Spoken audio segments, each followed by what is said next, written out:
everyone, welcome to week 11. Got some lovely items, and a few of the items that we've been getting a couple times, I'm not gonna go over the full details for the storage of them so that we can kind of look at some of our new items. But this week you'll be getting some zucchini.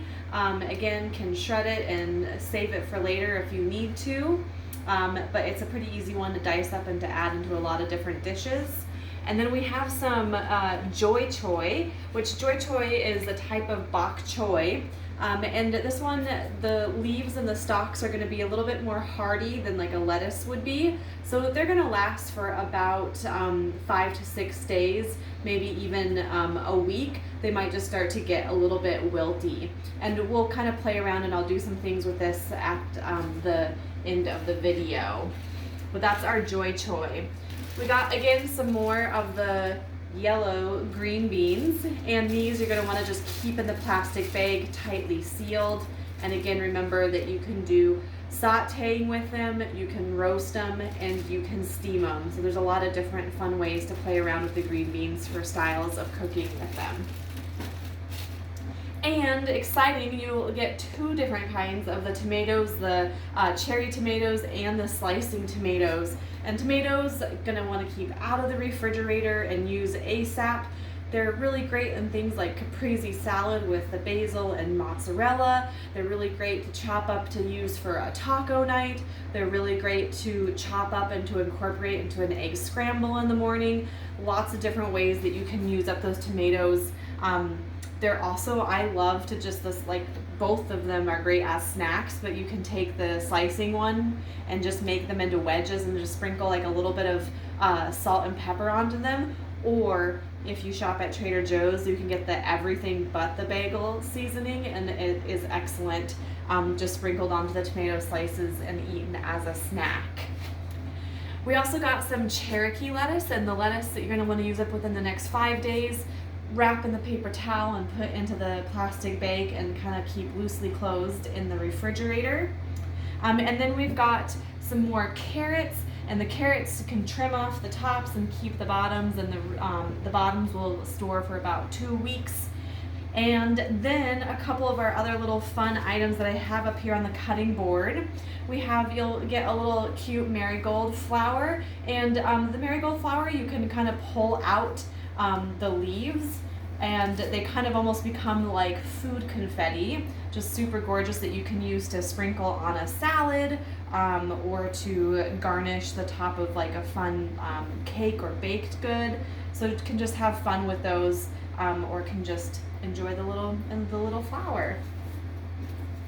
Also have some hard-necked garlic, and the hard-necked garlic is going to be the flavor in each one of the cloves is going to be a little bit stronger than your soft-necked garlic.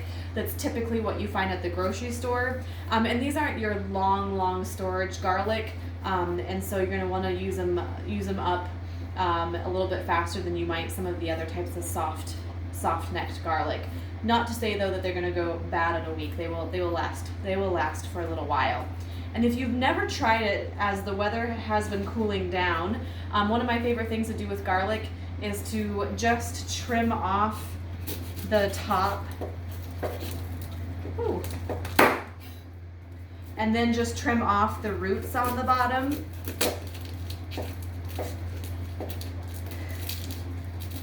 And then to roast it in the oven. That middle cane piece is really tough. There we go. And then from there, put it into some tin foil, drizzle it with some olive oil, and then to add on a little bit of salt, and then to roast it.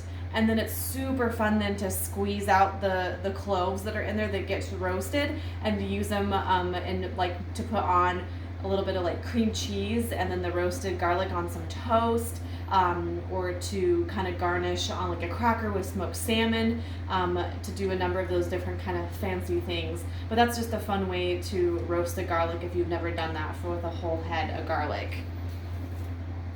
Makes sense why they call it a hard neck garlic. I was tough chopping through that.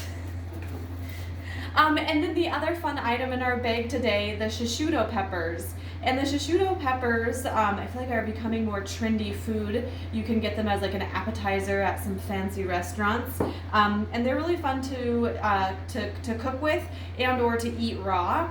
And these guys, most of them are going to be a very mild on the spicy level, but every once in a while there's kind of a surprise zinger in there. So do watch out. They're mostly mild, but every once in a while you'll get one that is packing a little bit more heat than the others. And some different ways that you can kind of do like the quick roasting on them, which like where the skin gets a little bit blistered. If you have an air fryer, you could do them really quick in the air fryer with spraying them with a little bit of olive oil or any type of an oil. And or you can kind of dice them up and use them in a saute. I believe that we're going to be using them incorporated into a quesadilla this week. And for me, who is especially sensitive to spicy foods, I also do a little bit of de-seeding them as I go. I don't spend too much time on it because it would be a little bit of a tedious task for all of them. But I'm just super sensitive to spicy things. So you can also do that, but most people just enjoy them as they are. So just a few notes that I wanted to make for kind of as I like to pull out my box and prep things. I like to think about prepping a few of the items ahead of the week just to make prep during the week easier for some of my meals. One thing that can be something that you can do is to just even take a few of your carrots. You don't have to take all of them, but just to take a few and chop them and get them chopped up into like for snacking on. And these carrots are so sweet and delicious for snacking on that these are a great choice. Can give them a rinse first, and then I'm just gonna cut them into the like carrot sticks. And what's great about the carrots and why I'm not gonna chop all of them is that they will start to become a little bit more dry, but I'll show you what my tip and trick is for storing these. But once you get these all chopped up into the sticks, get your plastic bag that you're going to store them in and get a wet paper towel. And then all you have to do is slide your wet paper towel down into your bag and then can put your chopped carrots in there. And it will help keep the surface where you chopped and kind of expose the skin from going dry and kind of getting that dry carrot look.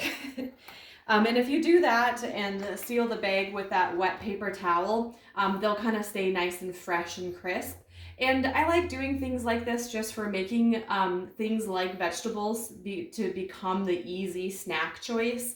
I know I always am telling my clients that that you end up snacking on the things that are most readily like available and easy to just grab and eat as they are. And that oftentimes vegetables aren't in a form that you would want to just eat immediately as they are. So that's one of my tips that I provide to clients, is talking to them about making vegetables be an option that you could grab and then easily have to just, eat on their own, eat with some hummus, or I sometimes like to just take plain yogurt and add a few different seasonings to it to make it into a fun yogurt dip. So that's one of my suggestions for things that you could try to do with your carrots.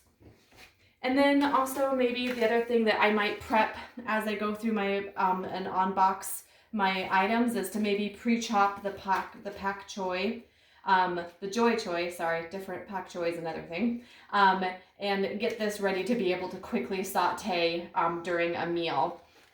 And with this one, what I'm going to do is just trim off the very bottom piece. And I'm going to rinse this in a salad rinser afterwards. You will notice that there is like a little bit of dirt once you open up the stems.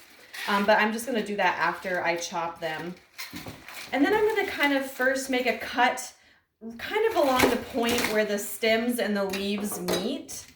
And then I'm going to separate those so that I can chop the stems on a little bit more of smaller half moon shapes.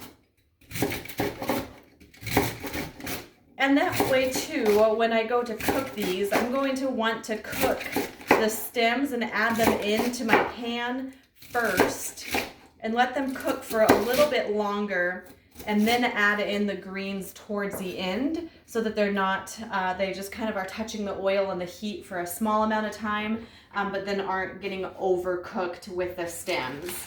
And then now that I have my stems all nice and chopped up, I can roll and kind of do larger cuts on my leaves.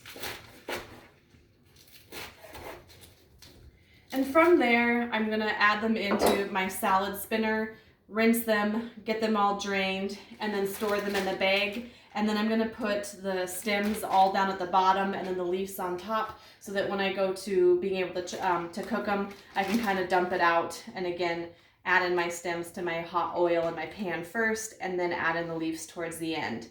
And these are gonna go great in any type of a stir fry, and any type of kind of like an Asian and inspired soup, or just even sauteed on their own with a little bit of soy sauce and sesame oil. It would be delicious. So I hope that you find some fun things to do with your items this week. Thanks for watching and have a great day.